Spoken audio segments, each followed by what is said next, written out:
Bonjour à tous, on se retrouve dans une nouvelle vidéo et dans cette vidéo je fais un tutoriel sur Silence 1.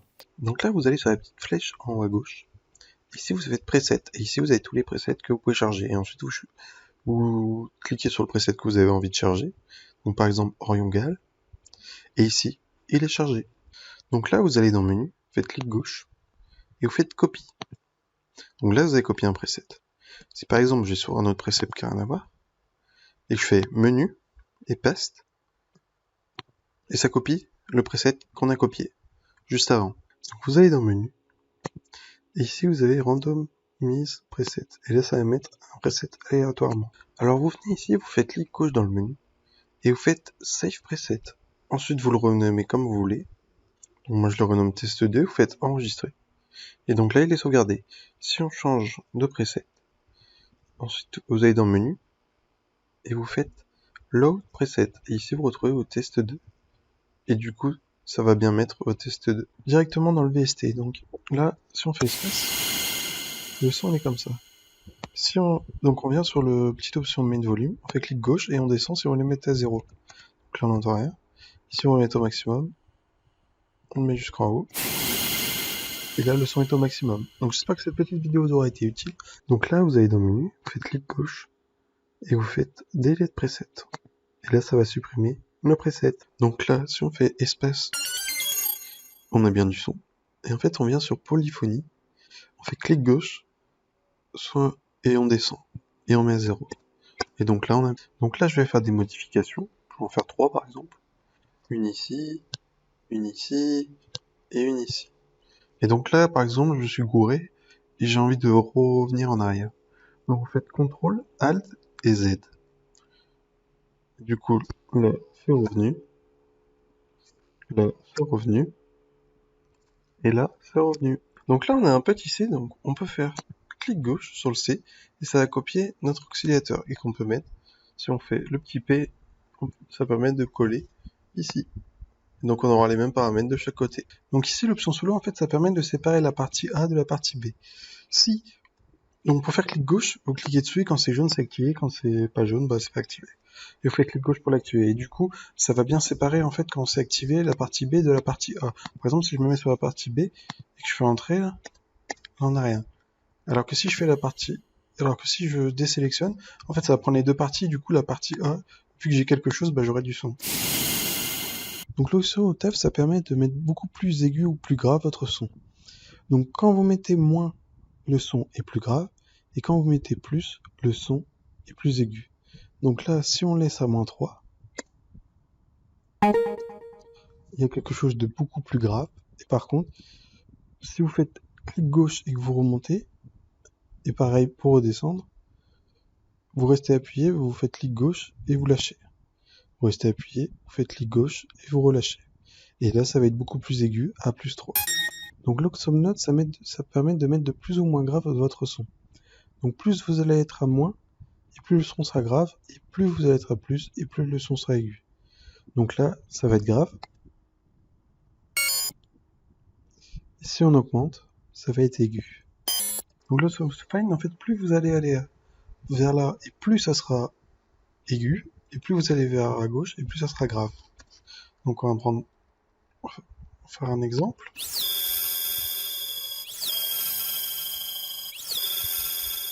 Là c'est beaucoup plus aigu à droite. Donc ici vous avez un bouton volume, vous faites clic gauche, vous restez appuyé, et ensuite vous partez vers le bas pour diminuer, et vous partez vers le haut pour augmenter. En fait l'option phase, ça permet à quel moment de l'onde on va commencer lorsqu'on va appuyer sur une note, par rapport à l'onde ici.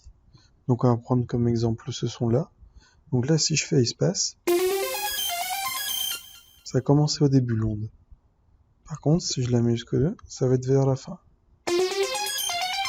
Et donc on n'aurait pas du tout le même son. Donc là, on vient ici, on a le pad, et en fait, plus on va mettre à gauche et plus le son sera à gauche, et plus on va mettre à droite et plus le son sera à droite. Donc là, je vais mettre un peu de son.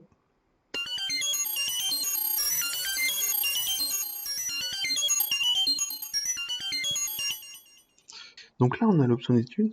En fait, l'option d'étude est de pair avec les voix qui sont ici, et on peut aller jusqu'à 8 voix. Et en fait, ces 8 voix, c'est une onde.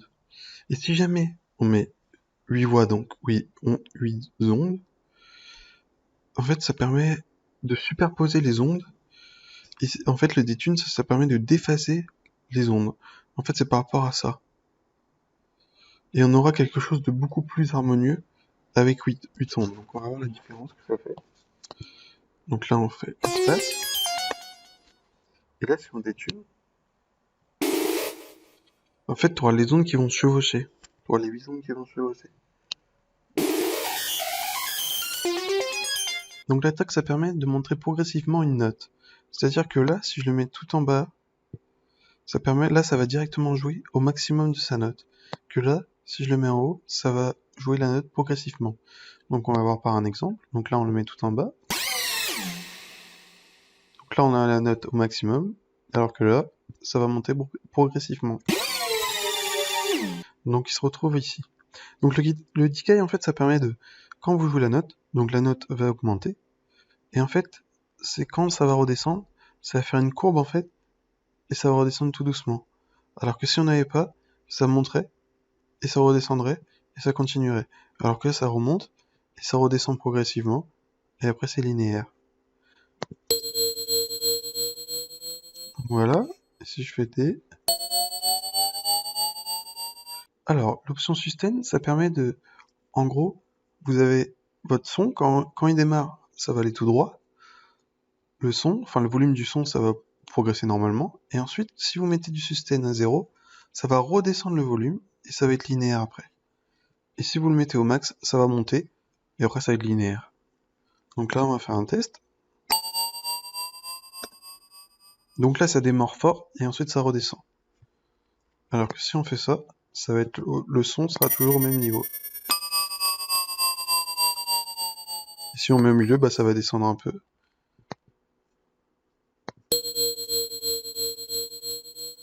Donc le reveal, en fait, ça permet de, quand vous relâchez une note, que ça fasse un peu comme une reverb, et qu'il y ait un peu de son qui continue après. Donc là, si on met le release à 0, ça coupe direct. Alors que si on le met au max, il y aura comme une petite réverbération.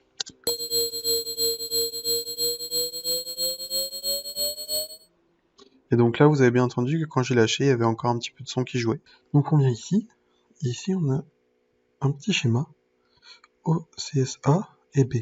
Donc c'est oscillateur 1 et 2 qui est le A, et le B c'est dans la partie B, donc c'est le B1 et B2. Et ici c'est notre filtre qui va au filtre A, ici on voit là, qui va au filtre B.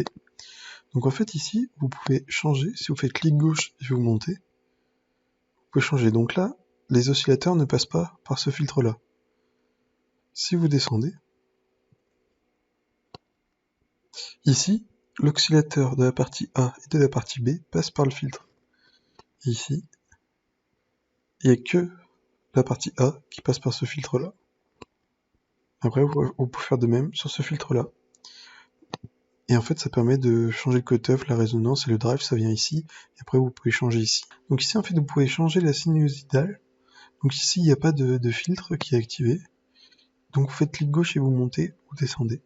Ici, c'est un filtre qui va couper les hautes fréquences. Ici, c'est un filtre qui va couper les basses et les hautes fréquences, qu'on peut voir sur le schéma. Et ici, c'est un filtre qui va mettre que les basses fréquences, qui va changer que les basses fréquences, qui va supprimer que les basses séquences. En fait, l'option 12 dB ou 24 dB, ça permet d'intensifier le filtre, de mettre beaucoup plus de filtres. Donc si par exemple je suis à 24, il va y avoir beaucoup plus de filtres que si je suis à 12. Et pour changer, vous faites juste clic gauche. Donc là, on va voir que le 24, ça va mettre un bon cutoff, alors que 12 dB, ça va pas mettre beaucoup de filtres. Donc là, ça met pas mal de filtres. Et là, il y a beaucoup moins de filtres qui se retrouvent juste ici au niveau du filtre. Donc en fait, l'option drive, ça permet de rajouter de la saturation à votre filtre par rapport au filtre type. Si vous êtes comme ceci, vous aurez aucune saturation. Par contre, si vous faites un low pass ou un high pass, vous aurez de la saturation.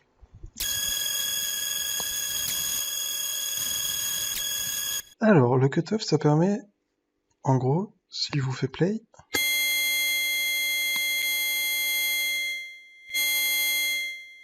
donc ça permet d'atténuer en fait les hertz et que il y a cette petite atténuation qui arrive en fait. Donc le filtre ici, le Kite Trace, ça permet de plus vous allez aller à 10 et plus votre son sera aigu. Donc là, on va faire un exemple. Donc là, c'est grave. Si je le mets ici, c'est quelque chose de beaucoup plus aigu. Donc j'espère que cette petite vidéo vous aura été utile. Donc le mode, ça permet de changer en fait le son de la note. Donc up, ça va aller de plus en plus haut.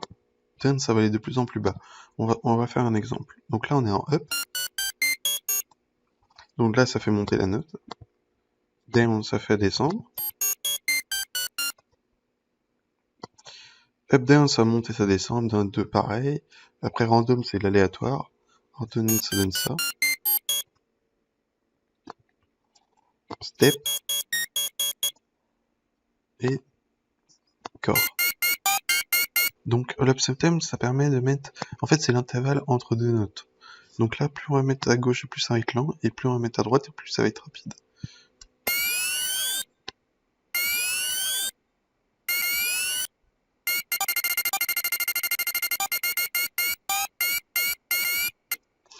Donc, en fait, l'option gate, ça permet... C'est les longueurs des notes, en fait.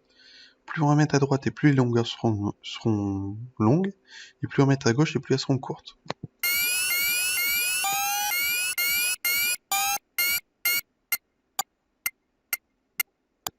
Donc l'option amount, ça permet de mettre plus ou moins de distorsion en fait.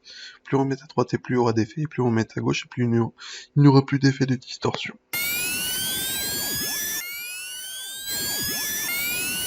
Donc l'option try rate, en fait, ça va mettre plus ou moins d'effets sur le son brut en fait.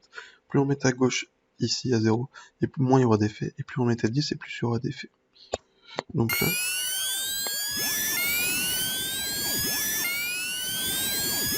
En fait, l'option de rate, ça mettra plus ou moins d'effets sur le son brut, donc ça mettra plus ou moins d'effets de phase.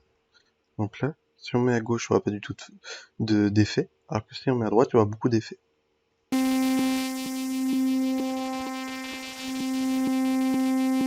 Donc là, en fait, l'option freeze, ça te permet que quand on va sur les boutons, par exemple, on change le rate, ici on est en Hertz.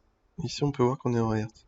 Alors que si on met en free et qu'on change, ça va être une échelle de temps, en fait. Donc c'est juste ça qui change, qu'on trouve ici. En fait, l'option range, ça permet de voir la vitesse, d'augmenter ou de diminuer la vitesse de l'oscillateur. Donc là, on va faire un petit test.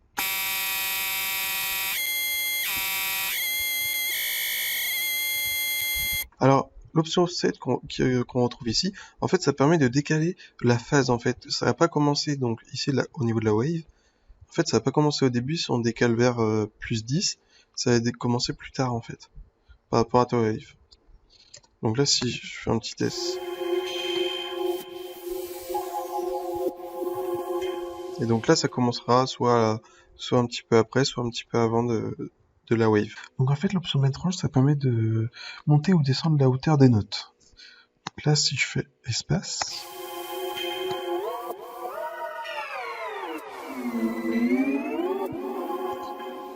et donc plus on va monter, plus ça va être, la hauteur va être proche, donc va aller vite, et plus on va descendre, plus ça va être lent. Ça permet de mettre plus ou moins d'effets. Donc là, on n'aura pas beaucoup d'effets, alors qu'à 24, on aura beaucoup d'effets. Dans le Silence 1. Donc en fait, Mix A, ça permet de mettre du plus ou moins de volume dans cette partie, donc la partie A. Et Mix B, ça permet de mettre plus ou moins du volume dans la partie B. Donc l'option legato, ça permet de, quand il est activé, de jouer avec une note. On peut pas jouer une autre note en même temps. Donc là, on va faire clic gauche, et quand c'est en jaune, c'est qu'il est activé. Donc là, si je fais par exemple une note, et ensuite ça va basculer sur la deuxième note, mais ça va pas jouer la première note qu'on a fait. Par contre, si je l'enlève, ça va jouer les deux notes en même temps. L'option portamento, ça permet de jouer, en fait c'est le temps que ça met entre les deux notes, le temps qu'ils mettent entre deux notes. Donc là par exemple si il est à 0,